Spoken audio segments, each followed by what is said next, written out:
Quantas vezes por dia você olha no espelho? Você já parou para pensar o que realmente está olhando de volta? O que vou contar agora aconteceu com Lucas Ferreira, um designer gráfico de 26 anos que morava sozinho em Porto Alegre em janeiro de 2021. Ele comprou um apartamento antigo, reformado no bairro Cidade Baixa. Um daqueles prédios dos anos 50 que foram modernizados por dentro, mas mantiveram a estrutura original. Parecia um negócio incrível. O apartamento era perfeito, exceto por uma coisa: o espelho do banheiro. Um espelho antigo, enorme, que cobria toda a parede acima da pia. O antigo dono deixou lá, disse que era original do prédio e que fazia parte da história do lugar. Lucas achou charmoso, vintage, até que ele começou a perceber algo. Seu reflexo estava demorando, não muito, apenas uma fração de segundo. Mas estava demorando. E o que ele descobriu sobre aquele espelho, sobre o que estava preso do outro lado, vai fazer você cobrir todos os espelhos da sua casa hoje mesmo. Fique até o final, porque tem uma forma de testar se o seu espelho também está fazendo isso. E, sinceramente, talvez seja melhor você não testar. Lucas se mudou para o apartamento em 5 de janeiro de 2021. Era um prédio de 3 andares, com apenas 6 apartamentos no total, no coração do bairro boêmio de Porto Alegre. O apartamento dele era o 2B, no 2º andar, de frente para uma rua arborizada e tranquila. A reforma havia sido impecável. Piso de madeira restaurado, paredes brancas, cozinha moderna, mas o banheiro tinha sido mantido com um toque vintage intencional. Azulejos brancos quadrados, louças antigas mas funcionais e aquele espelho. O espelho media aproximadamente 1,5 metro de largura por 1 metro de altura, emoldurado em madeira escura trabalhada, com detalhes art deco típicos dos anos 40. Estava perfeitamente instalado, sem um arranhão, sem manchas de oxidação. Para um espelho com quase 80 anos, estava em condições surpreendentes. É lindo, a corretora tinha dito. O antigo dono insistiu muito para que o espelho permanecesse. Disse que seria um crime remover uma peça tão bem preservada. Lucas concordou. Era realmente bonito, diferente. Agregava personalidade ao espaço. Nos primeiros dias, ele não notou nada estranho. Estava ocupado desempacotando, organizando, trabalhando remotamente enquanto ajustava sua rotina no novo espaço. Mas na primeira semana, algo chamou sua atenção. Era de manhã. Lucas estava escovando os dentes, com sono, quando percebeu. Ele tinha levantado a escova até a boca, mas no reflexo, a escova ainda estava descendo. Foi quase imperceptível, uma fração de segundo de atraso, como um vídeo com lag de conexão. Ele piscou, sacudiu a cabeça.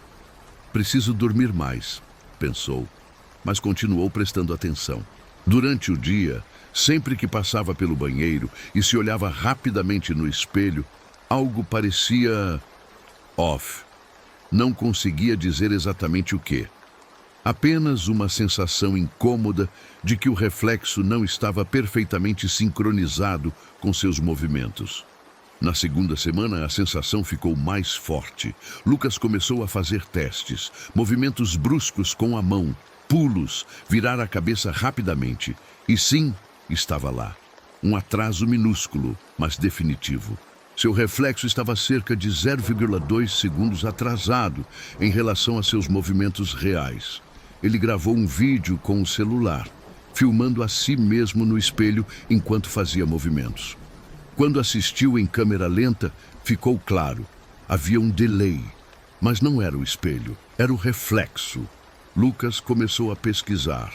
Talvez fosse algum tipo de ilusão de ótica causada pela idade do vidro, alguma propriedade física que ele desconhecia. Ele encontrou fóruns sobre espelhos antigos, sobre manufatura de vidro, sobre fenômenos ópticos. Nada explicava o que ele estava vendo. Então ele encontrou algo diferente. Um post antigo de 2009 em um fórum obscuro sobre fenômenos inexplicáveis. O título era Espelhos que Aprendem. O post descrevia exatamente o que Lucas estava experimentando, reflexos com delay. Mas o autor ia além. Ele dizia que espelhos muito antigos, especialmente aqueles que ficaram no mesmo lugar por décadas, absorviam as pessoas que se olhavam neles, copiavam, aprendiam e, eventualmente, tentavam substituir. Lucas riu. Era ridículo, mas a semente da dúvida estava plantada. Ele começou a evitar olhar diretamente para o espelho. Escovava os dentes olhando para baixo.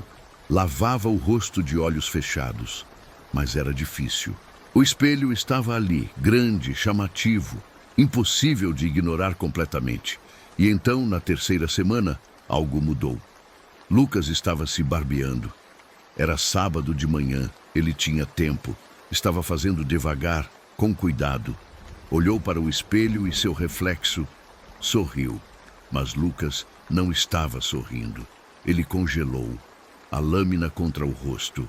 Seu reflexo também congelou.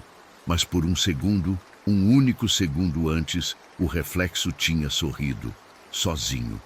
Lucas largou o barbeador na pia, o coração disparado. Não, ele disse em voz alta, eu não vi isso. Eu não vi. Mas ele tinha visto, e agora não conseguia parar de pensar nisso. Ele passou o resto do dia evitando o banheiro. Usou o banheiro de serviço, menor, sem espelhos grandes. Mas à noite, quando foi dormir, não conseguia tirar a imagem da cabeça. Aquele sorriso, aquela expressão que não era dele.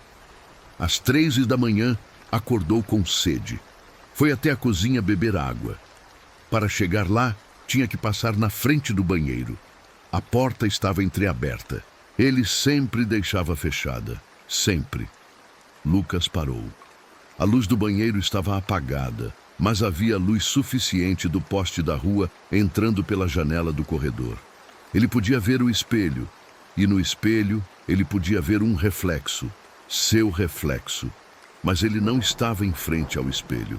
Ele estava no corredor, a quase 3 metros de distância.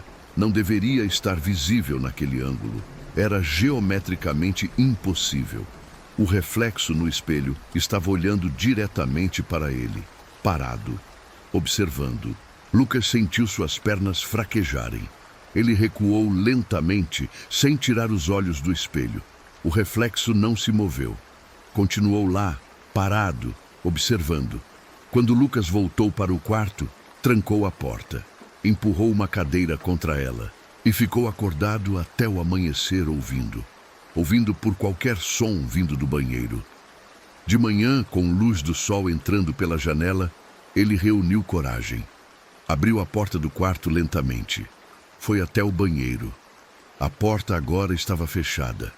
Completamente fechada. Ele tinha certeza absoluta que estava entreaberta durante a noite. Abriu a porta com cuidado. O banheiro estava normal, vazio. O espelho refletia apenas o que deveria refletir. Mas quando Lucas olhou atentamente, notou algo que não tinha visto antes. Na moldura de madeira do espelho havia pequenas marcas, arranhões, como se algo ou alguém tivesse tentado sair de dentro do espelho, tentado arranhar o caminho para fora. Lucas tirou o dia de folga do trabalho. Precisava resolver aquilo. Ele pesquisou a história do prédio. Descobriu que foi construído em 1948, logo após a Segunda Guerra. O prédio tinha sido originalmente um hotel pequeno, convertido em apartamentos nos anos 60. Ele encontrou registros de que o apartamento 2B tinha sido o escritório do gerente do hotel, e aquele banheiro era o banheiro privativo dele.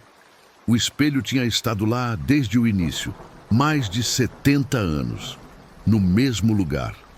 Lucas encontrou o contato do antigo morador, o homem que havia vendido o apartamento. Senhor Antônio, 78 anos, que tinha morado lá por 40 anos antes de se mudar para uma casa de repouso. Ele ligou. Senhor Antônio, meu nome é Lucas. Eu comprei seu antigo apartamento na Cidade Baixa. Ah, sim, o apartamento. A voz do homem era fraca, cansada. Como está gostando? Está ótimo, mas eu queria perguntar sobre o espelho. O espelho do banheiro. Houve um longo silêncio. Tão longo que Lucas pensou que a ligação tinha caído. Senhor, Antônio, você já viu, não é? O homem disse, sua voz agora diferente, mais tensa. O atraso. Sim, e outras coisas. Ontem à noite eu vi... Você precisa cobrir o espelho. Senhor Antônio o interrompeu. Agora, imediatamente, use um lençol, uma cortina, qualquer coisa, mas não tente removê-lo. Por quê? O que é aquele espelho? Senhor Antônio suspirou profundamente. Quando me mudei para lá em 1981, o antigo morador, um homem chamado Henrique, me deu o mesmo aviso, mas eu não acreditei. Achei que era superstição de velho. Levou 3 meses para eu ver pela primeira vez o atraso. Depois, as expressões erradas. E então, ele parou. Então o quê? Então minha esposa desapareceu. Lucas sentiu seu sangue gelar. Como assim desapareceu? Ela estava no banheiro. Eu ouvi ela gritar. Quando entrei, o banheiro estava vazio, a janela trancada por dentro. A porta que eu acabei de abrir era a única saída. Ela simplesmente não estava mais lá. Mas no espelho, sua voz quebrou. No espelho, por um segundo, eu a vi.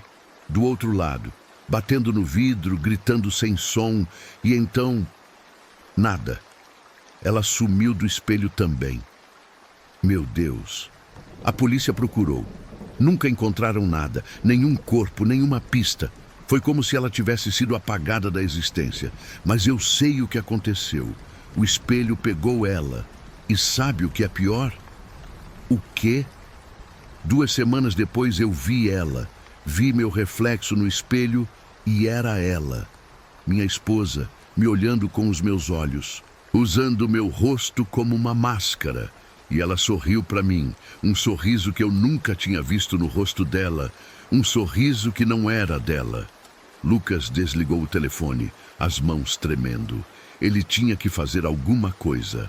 Agora, ele pegou um lençol grande do armário e foi até o banheiro.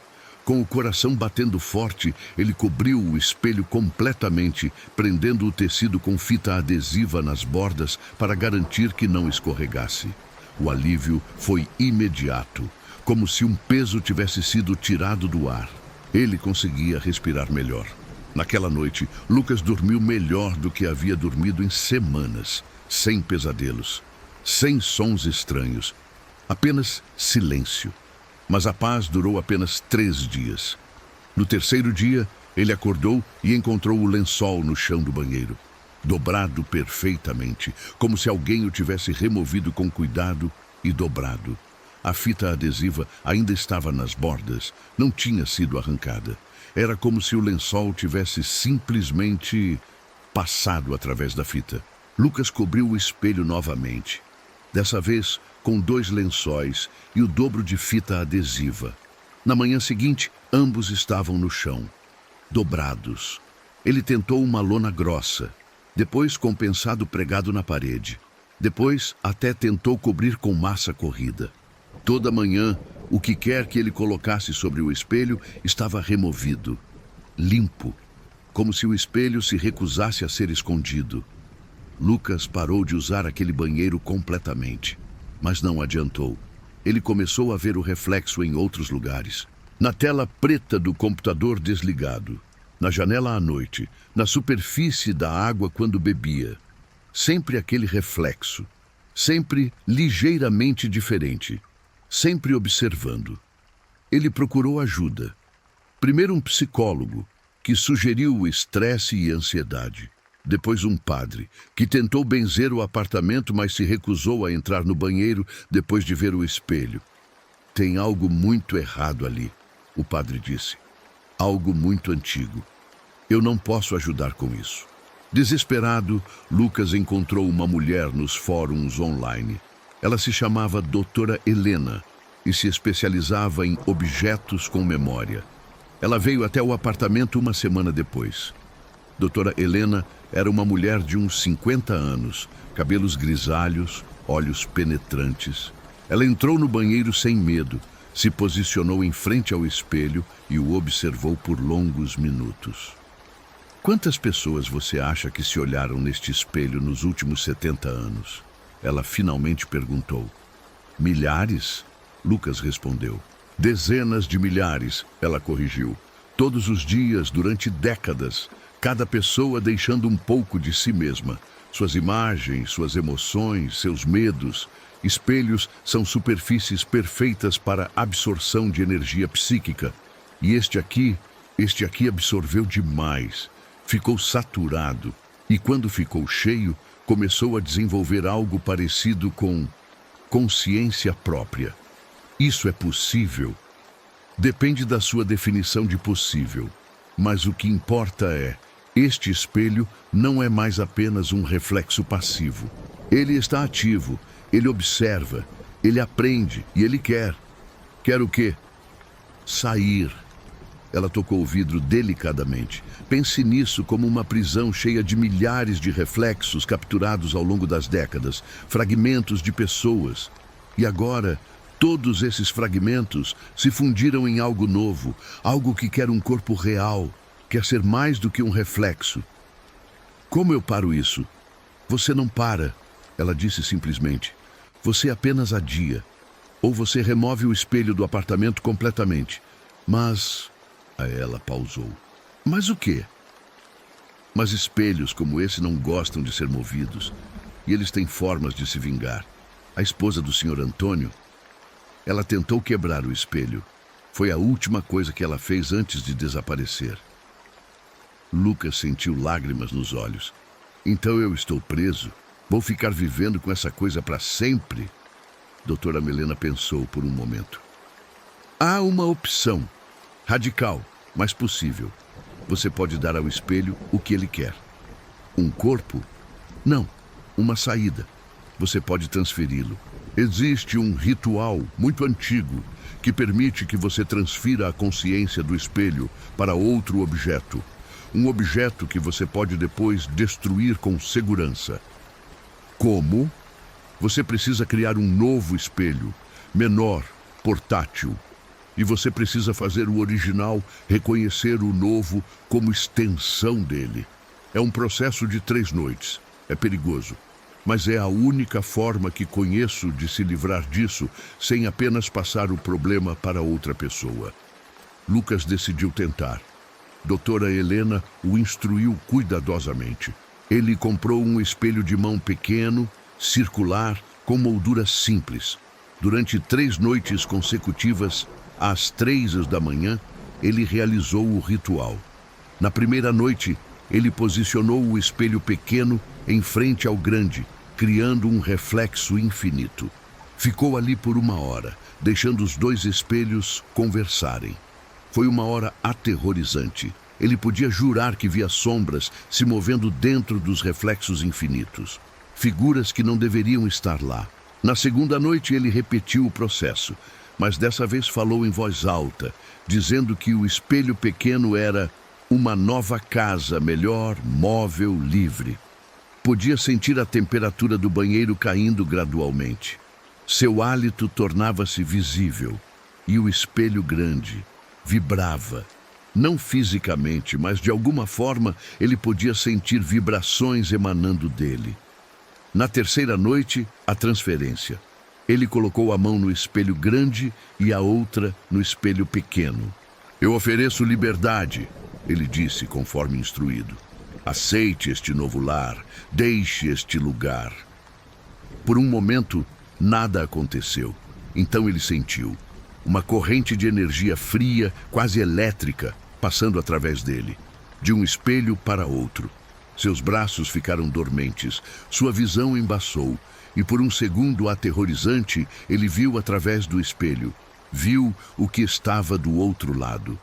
Eram milhares de rostos, camadas sobre camadas de pessoas, todas olhando para ele, todas desesperadas, todas presas. Quando ele voltou a si, estava no chão do banheiro. O espelho pequeno estava em sua mão, pesado de uma forma que não era antes, e o espelho grande estava embaçado, coberto de condensação, como se alguém tivesse respirado em toda a sua superfície. Lucas levantou-se com pernas trêmulas. Olhou para o espelho grande. Seu reflexo estava normal, sem delay, sem expressões estranhas. Apenas seu reflexo, perfeitamente sincronizado. Tinha funcionado. Ele segurou o espelho pequeno, pesado, frio, pulsando levemente em sua mão. Agora a parte final, doutora Helena havia dito. Você precisa destruir o espelho pequeno completamente, queimar os fragmentos até que não sobre nada. E precisa fazer isso em um lugar isolado, onde não há outros reflexos por perto. Lucas dirigiu para fora da cidade naquela mesma manhã. Encontrou uma clareira isolada, longe de tudo. Cavou um buraco no chão. Colocou o espelho pequeno lá dentro.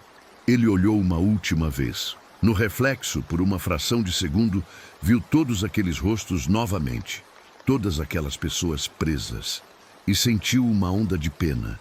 Mas não havia escolha. Ele despejou gasolina, acendeu o fósforo, jogou. O fogo explodiu.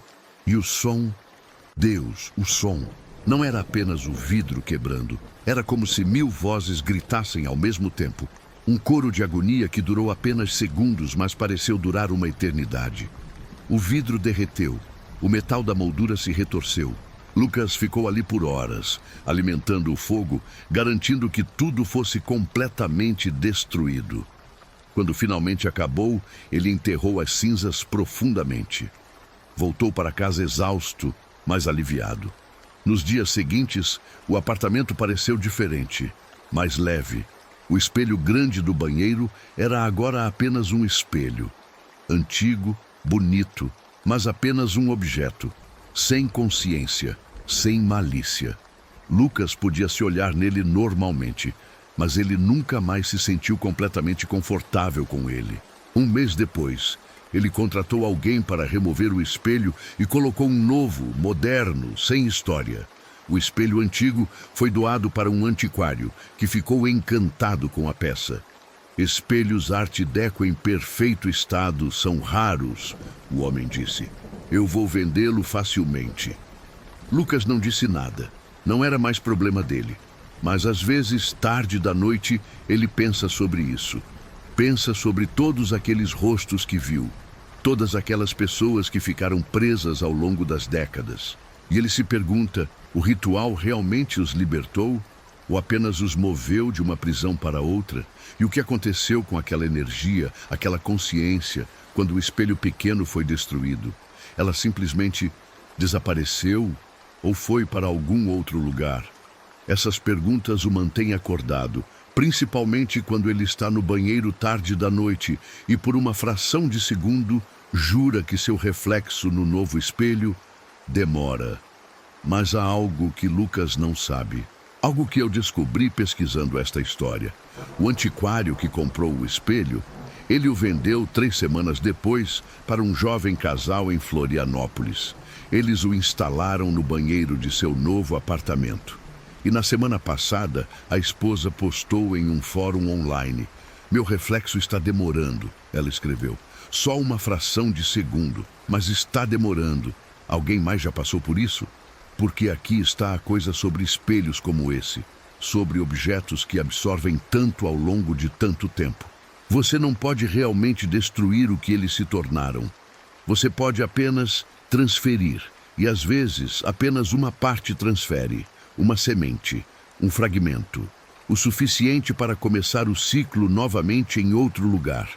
O espelho original pode ter sido esvaziado, mas a essência, a consciência que ele desenvolveu ao longo de 70 anos, ela aprendeu, ela evoluiu e ela descobriu como se reproduzir. Quantos espelhos antigos existem no mundo? Quantos deles passaram décadas, talvez séculos, no mesmo lugar, absorvendo reflexos? Quantos deles desenvolveram aquela mesma fome silenciosa? E quantas pessoas, neste exato momento, estão olhando para espelhos que olham de volta de uma forma que espelhos não deveriam olhar? Então aqui está meu conselho, meu aviso. Na próxima vez que você se olhar no espelho, preste atenção. Atenção real. Se o reflexo está perfeitamente sincronizado, ele faz exatamente o que você faz, no exato momento que você faz. Ou há um delay, um minúsculo atraso, uma fração de segundo onde o reflexo pensa antes de te copiar. E se você notar esse atraso, se você ver essa pausa, não ignore, não racionalize, porque essa é a primeira etapa. É como espelhos como esse dizem: eu te vejo, eu estou aprendendo você, e em breve eu vou ser você. E aí, você teve coragem de chegar até o fim? Agora me diz, você vai conseguir olhar no espelho do mesmo jeito hoje à noite? Se você mora em um lugar com espelhos antigos, principalmente em banheiros, conta aqui nos comentários. E se você já percebeu algum delay no seu reflexo, bem, talvez seja melhor não comentar. Algumas coisas, quando você admite em voz alta, se tornam mais reais. Se essa história te deixou inquieto, deixa aquele like maroto, se inscreve no canal e ativa o sininho para mais histórias que vão fazer você questionar os objetos comuns da sua casa. E compartilha isso com aquele amigo que tem um monte de espelhos antigos em casa. Vamos ver se ele vai dormir tranquilo hoje. Eu vou ficando por aqui e lembra, da próxima vez que você olhar no espelho, certifique-se de que é realmente você olhando de volta. Um abraço e cuidado com os reflexos.